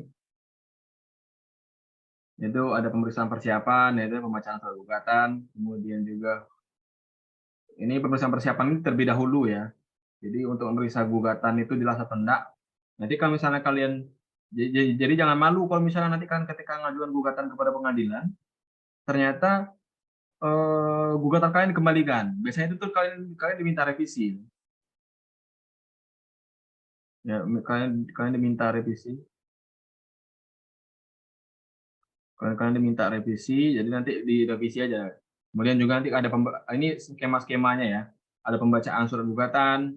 Kemarin kan kalian udah datang ya, batas ini. Yaitu sebelum pembacaan surat gugatan itu biasanya kan ada juga sidang penyerahan gugatan aja misalnya. Karena juga kayak gitu, ataupun juga langsung biasanya ya. Pembacaan surat gugatan. Kemudian minggu depannya dia itu pasti per minggu, nggak mungkin, jarang pengadilan itu dia 1 minggu 2 kali sidang dalam kasus yang sama, nggak mungkin. Jadi pembacaan surat gugatan pertama, kemudian juga jawaban tergugat, eksepsi ya. Ini eksepsi ini apakah sama dengan gugatan? Sama dengan eksepsi ini bentuknya, formnya. Jadi kalian harus menyertakan dalil-dalilnya tadi. Misalnya kan kalian menyerahkan gugatannya, kalian menggugat, kalian ada fakta pembanding. Maka jawaban si tergugat ini kalian nanti diserahkan juga si pemerintah menjawab daripada gugatan kalian. Kemudian juga kalian dijawab lagi dengan replik. Oh, tidak sini Pak, ini Pak, inilah bentuk perdebatan hukum seperti ini. Ya, kemudian juga ketika jadi dia sama porsinya ya, ada penggugat, ini penggugat, tergugat ya. Dua kali. Baru nanti ada pembuktian. Pembuktian ini baik itu bukti surat. Nah, ini bedanya. Pembuktian itu dalam perkara PT-UN itu beda dia. Apakah dia sama nggak pembuktian itu? Apakah dia sama nggak dengan pembuktian yang dilakukan pidana misalnya? Ada saksi, ada alat bukti primernya apa? Kalau alat bukti yang pidana kan alat buktinya kan misalnya alat bukti alat misalnya atau apa ya? Yang mendukung lahirnya kejahatan itu kan. Nah, kalau bukti utama daripada KTUN ini apa? Bukti utama KTUN. Bukti utama di PTUN ini apa? Coba Fatan Mubina. Bukti yang paling penting itu di PTUN apa?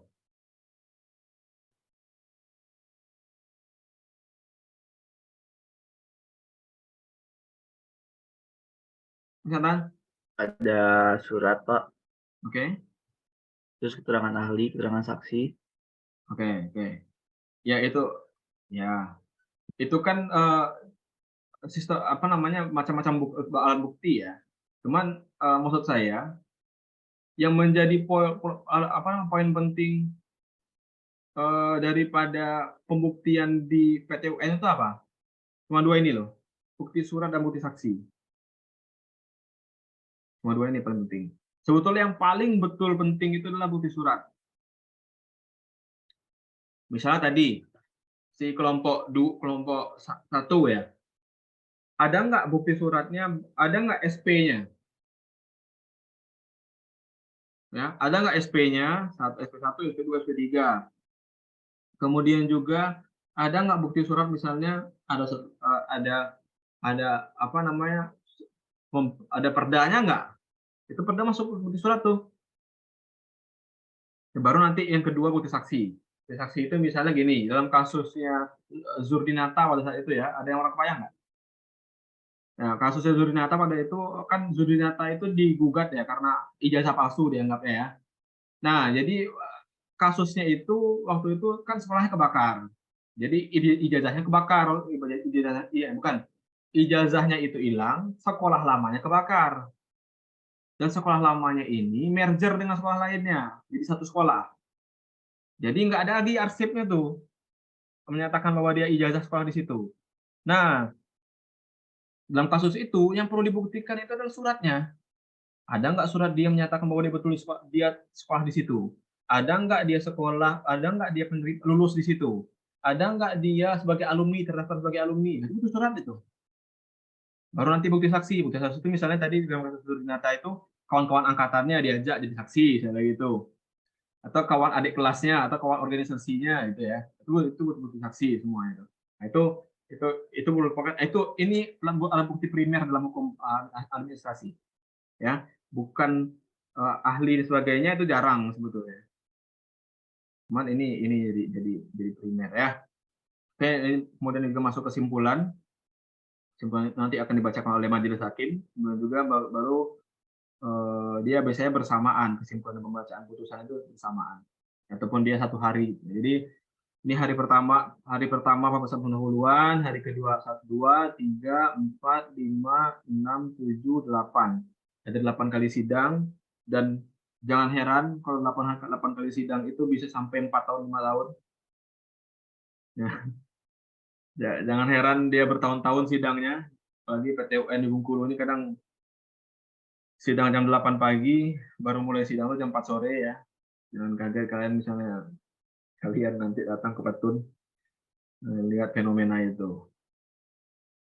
Oke, ada pertanyaan jauh ini? Ada pertanyaan nggak? Atau ada klarifikasi atau ada diskusi sebelum kita akhiri kelasnya? Oke ya, kalau nggak ada, saya minta kalian kan udah sejauh mana ininya berkas acaranya? Juventus udah batas mana acaranya, berkasnya, gugatannya? Udah masuk ke Posita belum? Sejauh ini masih duduk perkara, Pak. Gimana? Sejauh ini masih tentang duduk perkara. Oh, duduk perkara. Oke. Puji gimana kelompoknya?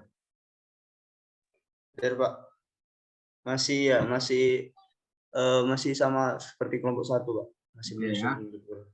Berarti pertemuan selanjutnya kalian kerjakan, karena jadi ini kelasnya terakhir ya, kita masuk kelas seperti ini. Misalnya kelas ini nanti kalau misalnya ada sesuatu hal, nanti kalau misalnya kita masuk lagi ya.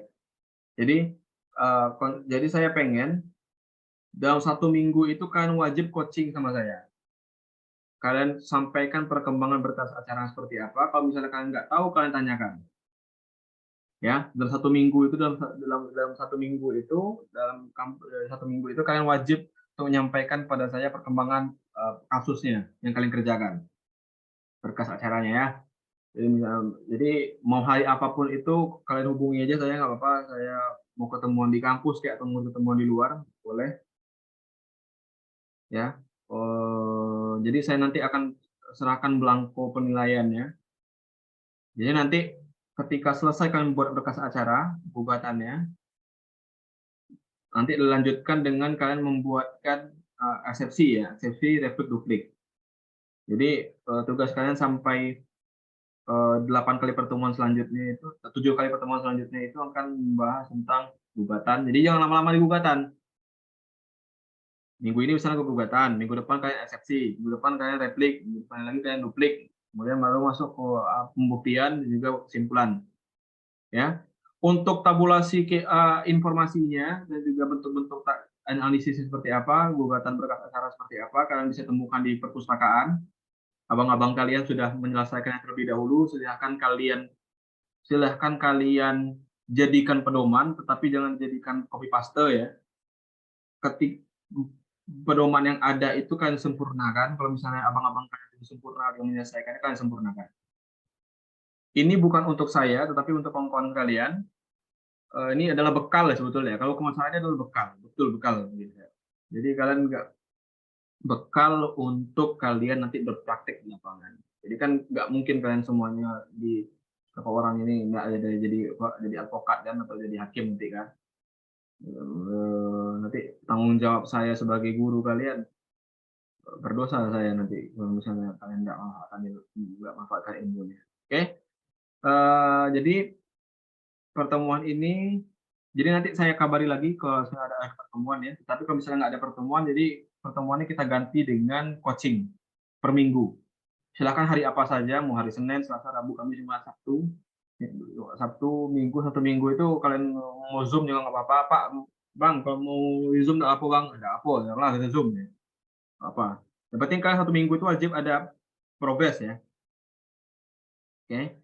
Nah, untuk jalan keluarnya, kalian wajib ketua kelompok itu wajib membuat PIC-nya. Jadi ada yang buat gugatan, ada yang buat eksepsi, ada yang buat replik, ada yang buat duplik. Jadi kalian berurutan dan nggak lama kalian ngerjain. Oke? Ada pertanyaan terakhir? Izin Pak, Silakan. itu kalau coachingnya seluruh anggota kelompok beberapa orang saja? Beberapa orang saja, tapi saya pengen tahu siapa yang ngerjainnya ya. Jadi saya nggak pengen kalian nebeng-nebeng aja namanya. Kalau nggak kerja kalian buang ya namanya ya. Jangan ragu buat buang namanya. Kalian yang capek, kalian yang berdarah-darah menyelesaikannya, tapi kalian memasukkan nama kawan-kawan yang nggak kerja itu ya. Jadi saya pengen kalian profesional dalam hal ini dalam pembuatan tugas. Jadi nanti untuk coachingnya ya ganti-gantian lah, misalnya hari ini siapa gitu kan, besok minggu depan lagi siapa gitu. Ataupun misalnya gini, dalam gugatan itu PIC misalnya Juventus, terus yang menyelesaikan coaching saya. Kemudian eksepsinya ngerjainnya siapa misalnya, Fatan misalnya, Fatan berarti nemuin gitu loh, ya. Jadi ketua kelompok saya minta kebijaksanaannya ya, ajak kawan-kawannya bekerja. Oke, itu saja dari saya. Kalau misalnya nggak ada pertanyaan, sampai bertemu minggu depan. Kita absen dulu ya. Itu saja kelas hari ini. Terima kasih. atas partisipasinya. Saya tutup kelasnya. Wabillahi taufiq wal hidayah. Assalamualaikum warahmatullahi wabarakatuh. Waalaikumsalam. Waalaikumsalam warahmatullahi wabarakatuh. Waalaikumsalam warahmatullahi wabarakatuh. Oke, thank you. Silakan.